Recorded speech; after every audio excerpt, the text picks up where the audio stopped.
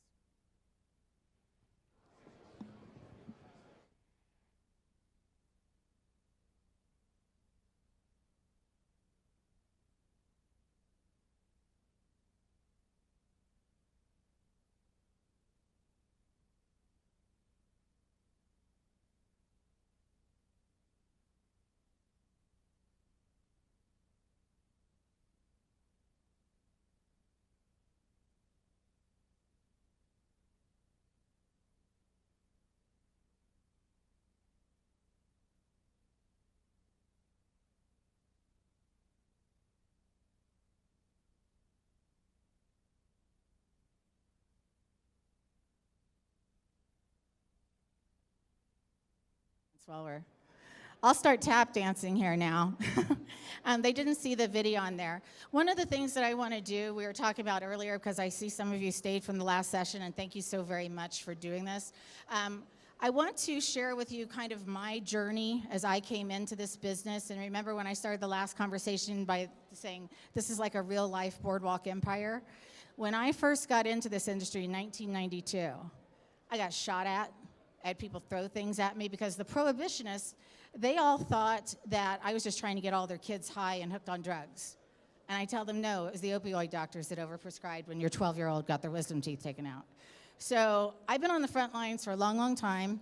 I wanted to bring a little sizzle reel so you can kind of get an idea of what my world is like. It's a totally different world than anyone would ever expect. So if you can indulge me for about a few minutes on here, you'll get an idea of some of the things that I've gone through and some of the things that you will go through, because no matter what part of this industry that you are in, whether you're an attorney, an accountant, a grower, whatever you are, a nurse, you have to learn how to personally brand yourself. That's the only way to do it. So let's play the tape. Sound.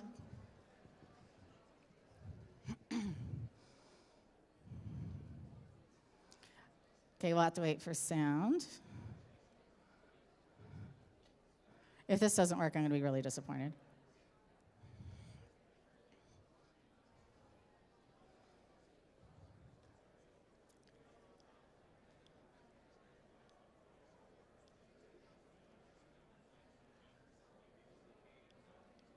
Here we go. Can you turn it up just a little more?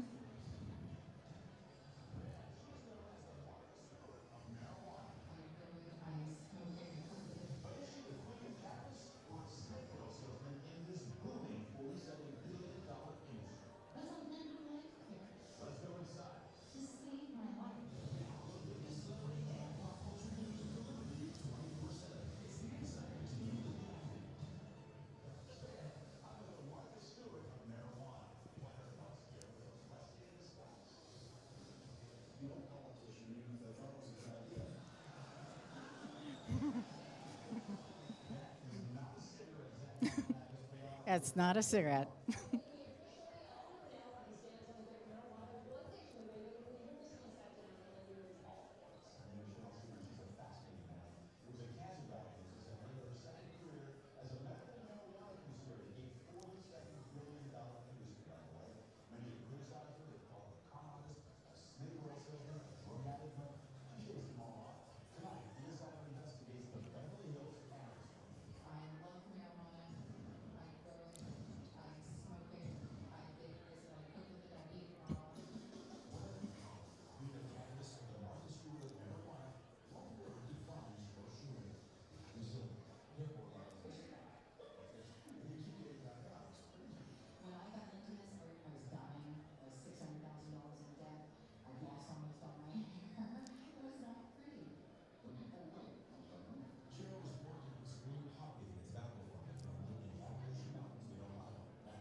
That was obviously the 80s.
Great. Okay, so let's go to the PowerPoint.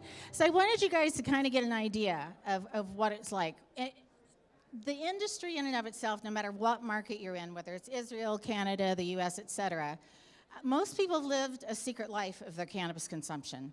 You know, when they're moms, they're getting the tissue paper and they're blowing it out the bathroom window and everything.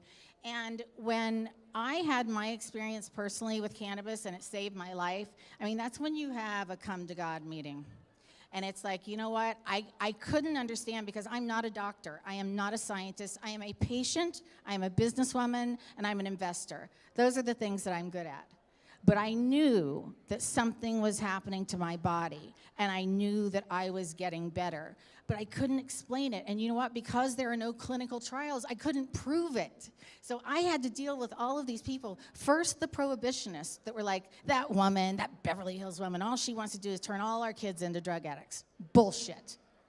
Absolute bullshit. What I want to do is see children who are suffering from epilepsy and Dravet syndrome and having 300 seizures a day. I want to see those kids have the ability to use a drop of CBD oil and stop those seizures. And we have a right to fight for those children. That is not turning a child into a drug addict.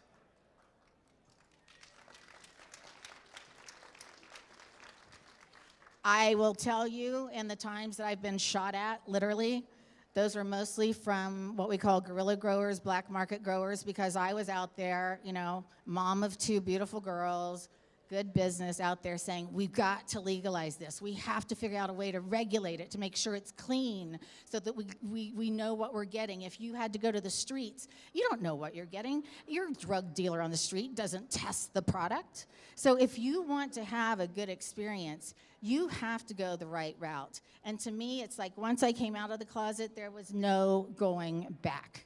I was out, and it's just like being gay. Once you're out of the closet, you can't go back in.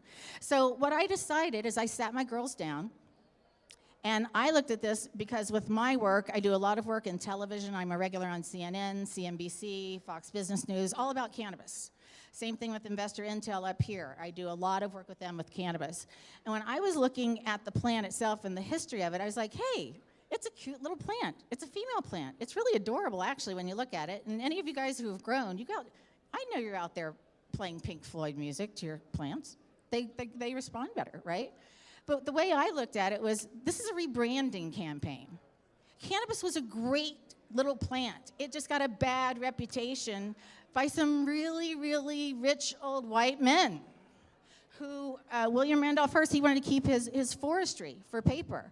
You know, the alcohol prohibitionists, they wanted to keep all the alcohol and intoxifying substances for themselves.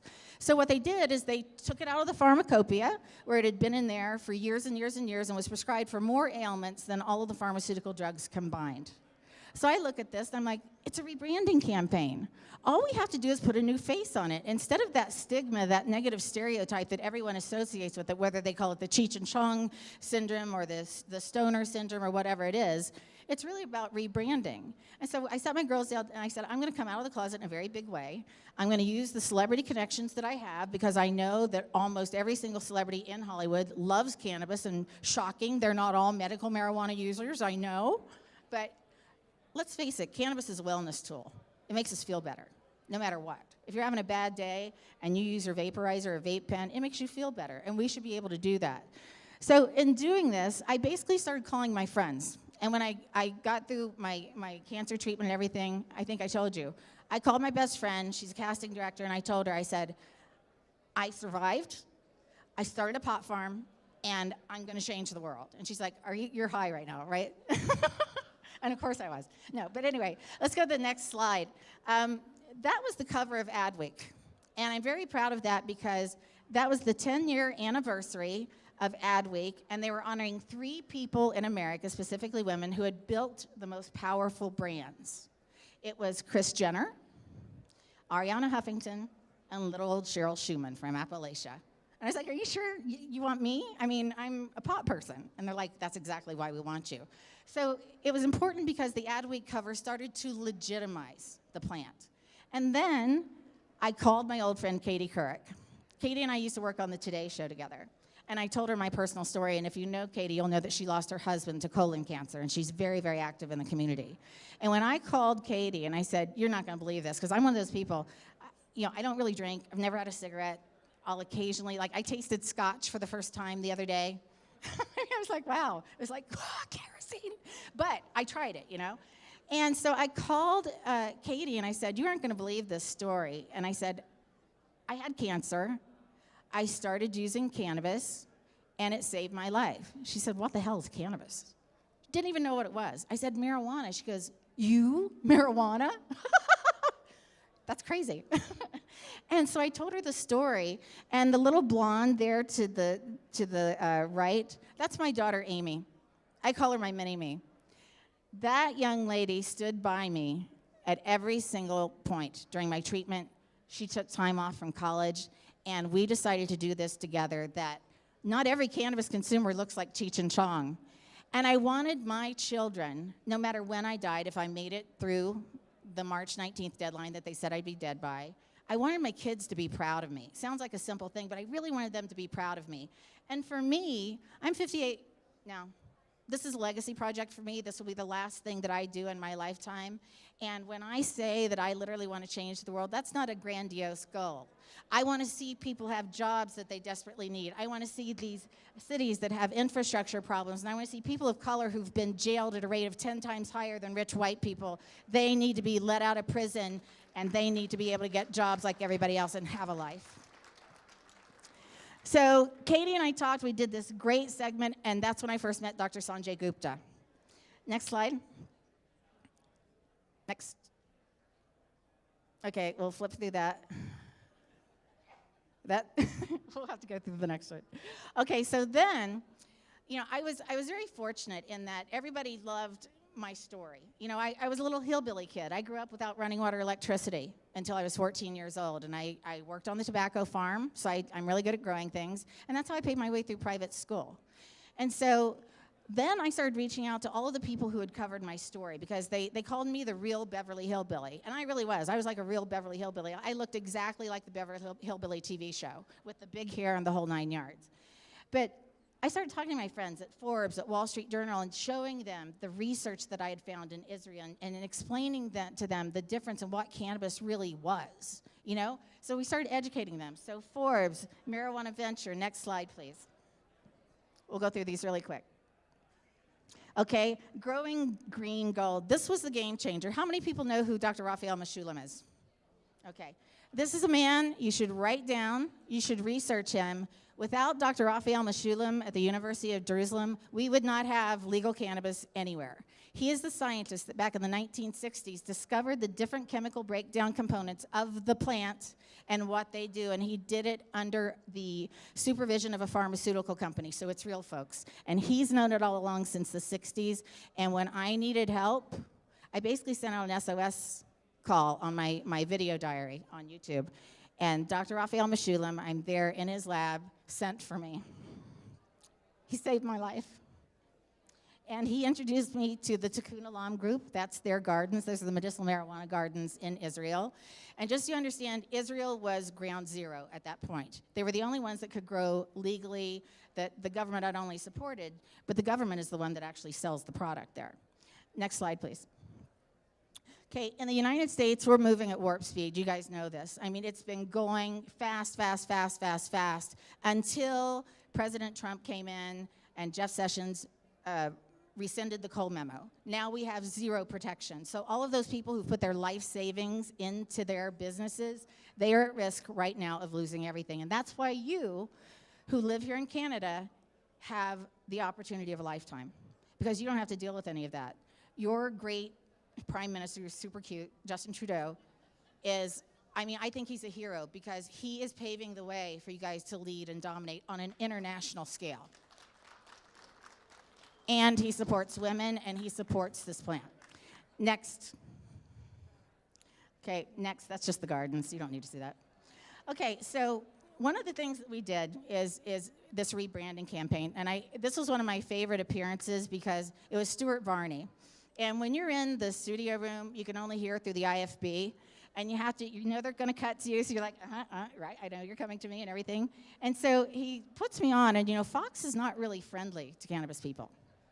I learned that pretty fast. But there was a 2-second delay, right? And so I'm hearing him, and he's like, ladies and gentlemen, we have Cheryl Schumann, the Martha Stewart of marijuana, who's here to tell us about her members-only marijuana club. And I'm like, And then he comes on, and that 2 seconds later, he goes, isn't it true that you're the one that gave yourself that name, and you're nothing more than a glorified self-promoter out there trying to convert teenagers? And I'm like, that's 100% correct. And I said, I use that moniker because the media gave it to me. It's catchy. The Martha Stewart of marijuana, and that's why you invited me on the show. And by the way, Stuart, thank you so much for having me. I'm really having a great time. And he cracked up, and then I became a regular on his show. Next. So anyone can be converted. Then I started reaching out to all of my friends in the industry.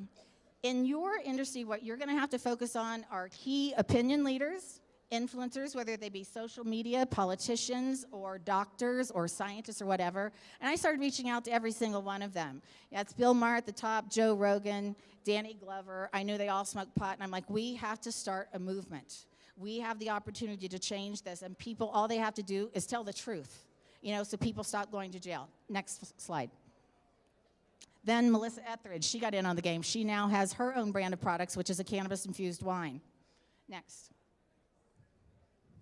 Okay, basically what we're doing by doing all these mainstream appearances, you'll see this is Good Morning America, CNN with Pierce Brosnan, Dr. Sanjay Gupta. I've had the good fortune of helping him produce every single one of his weed specials, which I believe have been instrumental in changing the course of history, because once Dr. Sanjay Gupta came out and said, I was wrong, this is a medicine, and we need to research it, that's when there was a big kickstart. Do you remember how everyone started talking about CBD and Charlotte's Web and the little girl that had the seizures? That was a big turning point for all of us. Next slide, please. Okay, The View. Whoopi Goldberg and I have known each other for about 35 years. I used to be her optician back in the day, and I made all of her glasses for her. And she loves weed. She absolutely loves it. She has her own product now and everything, but it was funny because the media came out and did a story, and she calls me, and she's like, girl, is that you smoking pot on TV? I'm like, yeah, how are you doing? She goes, I want to get you on The View. Barbara Walters wants to interview you. I'm like, great. So we went on there, and I have to tell you something. It was really, really cool, because by the end of that segment with Barbara Walters, who I was terrified about meeting, she actually said, you know what, you should run for Congress. I said, I'm going to. So anyway, next slide. The point I'm trying to make is all of these exposures, see, in the U.S., people identify with celebrities. And it may not be fair, it may not be right, it may be just doggone silly. But the bottom line is, when a celebrity's doing something and they're cool, whether it's right or wrong, people will follow them. That's why they have these huge multi-million followers in Twitter and Instagram and so forth and so on. So then you start to see people like literally becoming more and more comfortable. Rihanna is famous for taking pictures with weed. And with you guys, you have to find people who are good influencers in your markets. You're going to want to focus on the medical marijuana, not the recreational. Next slide, please. Next slide. Okay, Michael Phelps. Who knows who Michael Phelps is? Okay? The winningest Olympic athlete in history. And guess what? He likes bongs. So anyone that gives me that argument that cannabis makes you lazy and no good, I always go to the Michael Phelps thing. And I have to say, I think he's a true inspiration. The other thing that we have to start thinking about is our athletes, our NFL players who are having chronic brain injuries. And not only the athletes, the professional athletes, but let's talk about our sons and our daughters who are playing soccer and football and getting head injuries to where they're finished and they're still teenagers. That's wrong. We've got to change it. Next slide. Then we started product placement, okay? Back in the day, most people, when they thought of pot, it was like, okay, it's a bunch of like ground up, kind of sort of grassy looking stuff, sticks and stems, seeds, it wasn't much of anything, but it was in a Ziploc bag and so forth. So I got a call from this show called Wilfred, and it's a friend of mine's brother that did it, and he said, hey, look, yeah, I heard you had cancer, that really sucks, but I also hear you have a marijuana garden. I'm like, yeah, I do. He said, I'm starting this new show, and he said, I want to hire you as the marijuana expert to do all the set design and to make sure it looks like a real dispensary. We literally built a dispensary within the sound stage itself. And I said, well, what's the show about? I mean, And then he shows me a picture like that. I'm like, what is this? He said, okay, Elijah Wood's character has bipolar disorder. So he has a mood disorder. He uses cannabis, and he sees this dog that to everyone else looks like a cute little Yorkie. But to him, he's a swearing, cussing, pot-smoking dog. And he's just lazy. So the whole story was around that. And I thought, you know what? I'm a little wacky myself. I've always considered my insanity to be part of my charm. And I thought, you know what? We could really do something with this. The products may not exist at that point, but we created the products. And I started creating all of the products that I thought would work. You know, topicals for chronic pain, whether you have a bad back, whether you have psoriasis, it works for that. Anti-aging products with CBD. There were lines of that. We made every single product that we could think of. We got focus groups together and we asked people, what kind of product would you like to see? And we built it. We literally built the industry within a soundstage that didn't even exist yet. Next slide. This is another thing with product placement. We literally went on media tours. Anytime that something comes up like that, and it's what we call a media hook, and you'll have these in your communities also. Let's say in your community here in Alberta, one of the scientists or one of the local nurses or someone opens a hospice program or something for women to learn about cannabis, using it during pregnancy or whatever it is. You want to find those key opinion leaders. In my particular case, because my work was media and celebrities. That's what I did for a living. It was the only thing I knew how to do, really. But that's when I went out and, you know, I made it a point to go after Fox specifically because I felt like if I can convince Fox to agree that this is a medicine, then we win. We're on the path to winning. Next slide, please. Okay. This is another show that we did. It's all about celebrity, and again, so celebrities made it cool, and now it's mainstream. We've mainstreamed cannabis. Next slide. Next. Okay. These are some. I don't know if you guys. I'm assuming you saw all the weed covers. Almost every single mainstream magazine in the business world, whether it be Forbes, Fortune, Time, National Geographic, Wall Street Journal, New York Times Magazine, weed has been on the cover of almost all of them. That tells you just how far we've come in such a short period of time. And we've done it from the most valuable resources, and that's the people themselves. People like you, building companies, talking about your success stories, talking about your dreams and your visions, and your own personal experience with cannabis, whether it be you're using it with a loved one or whatever. And that's how you start to build your own personal brands, and that's how you start building your companies, and that's how you start finding funding. And you work it. You work it through social media. How many people in here have social media accounts? Facebook, Twitter, Instagram. Okay. Every single one of you, if you want to get into this industry, keep in mind, we cannot advertise. We cannot advertise. All we can do is use social media and word of mouth to get our products out there. And that's what you have to do. If you are not on social media yet, you need to get on it. You need to get on YouTube, Facebook, Twitter, Instagram, et cetera, and tell the stories about people in your community and the people that you're investing in. Or if you have let's say you have an edibles company. I met this beautiful young lady who was sitting over there, and she was talking about the edibles that she made. I can't see her now. But it was really inspiring because you could tell that she was just so passionate, and you could tell, like, they really taste good, too. And that turns the stereotype, right? Next slide, please. Sarah Silverman. Remember Sarah Silverman? Don't you love a girl that pulls out her vape pen on the red carpet at the Oscars?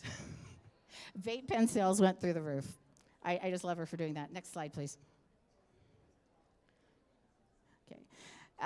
The vaporizers.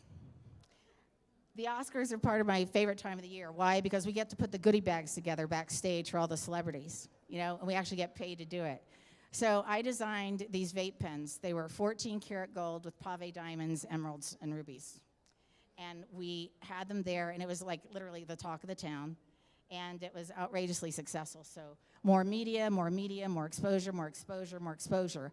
And this was all about the time that cannabis, everyone was talking about it now. And that's why it's moving so quickly, because we are saturating the market with education, knowledge, and it's interesting to people.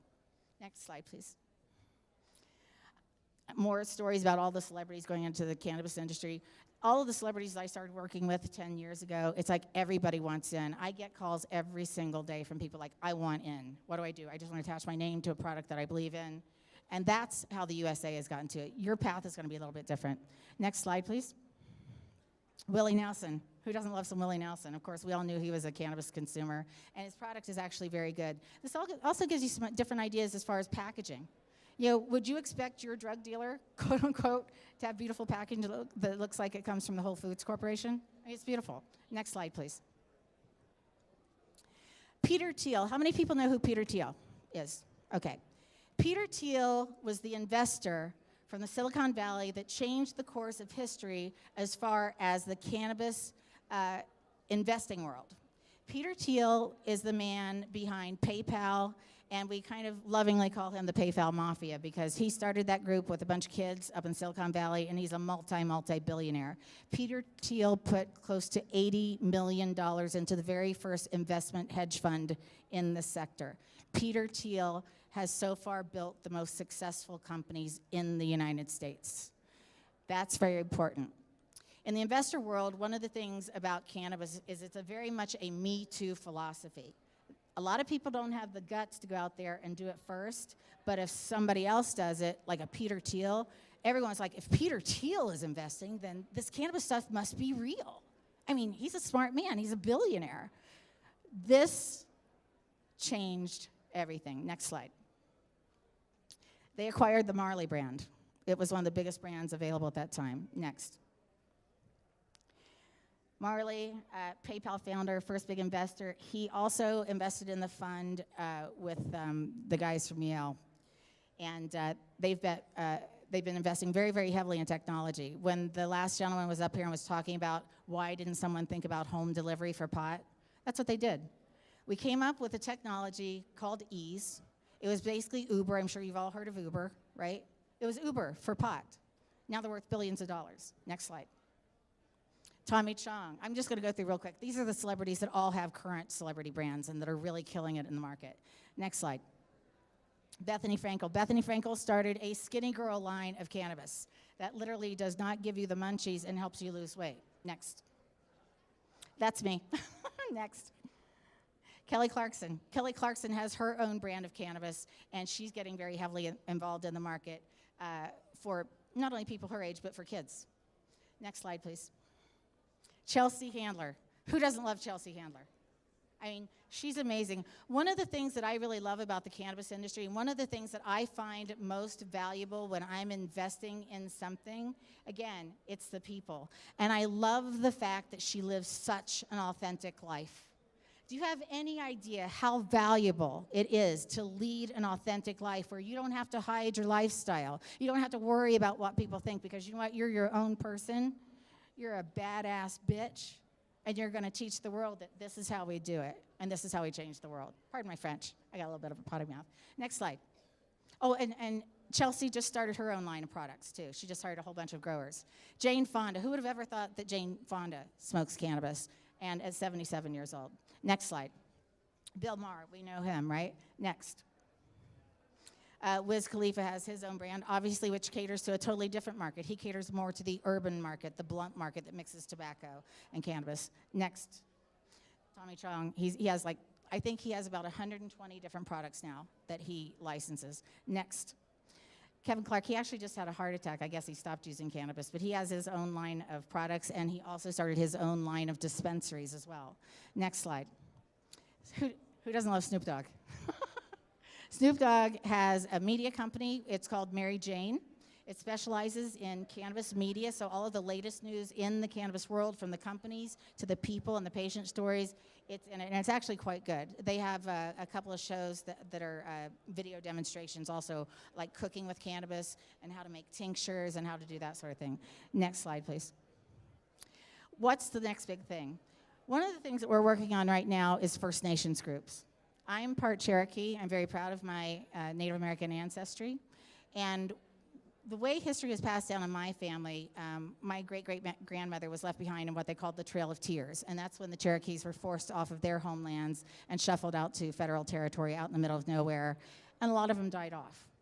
My great-great-grandmother stayed. She became a maid for one of the rich families in town, and that's how my grandmother has a relation to this. And my mother's family, they were French aristocrats.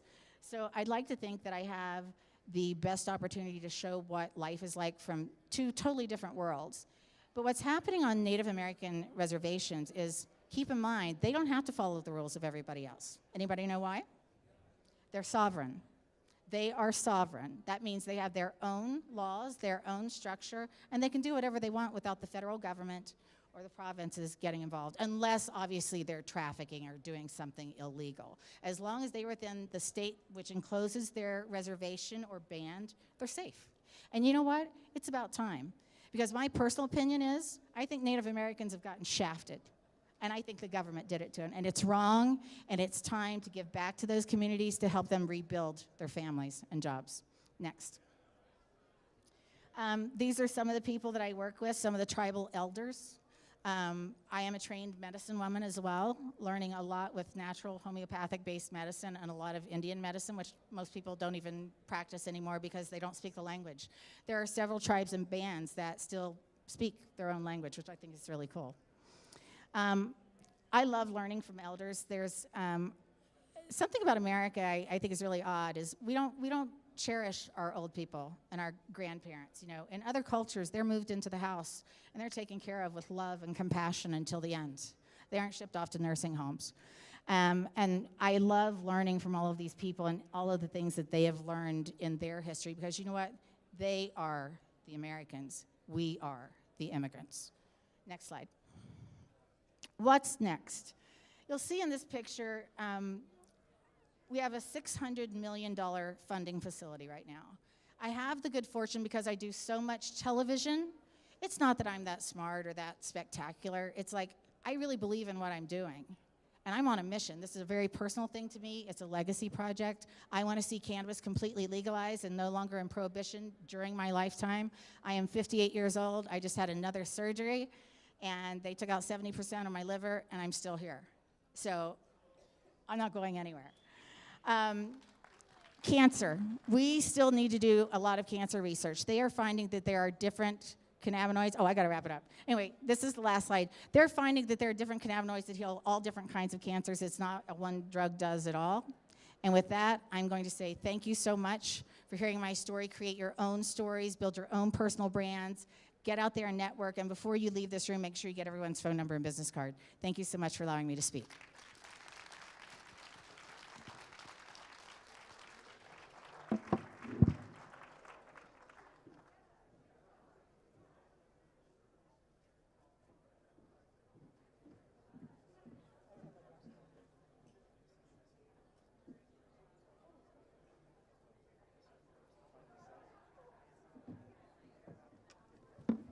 Thank you very much, Cheryl, for that.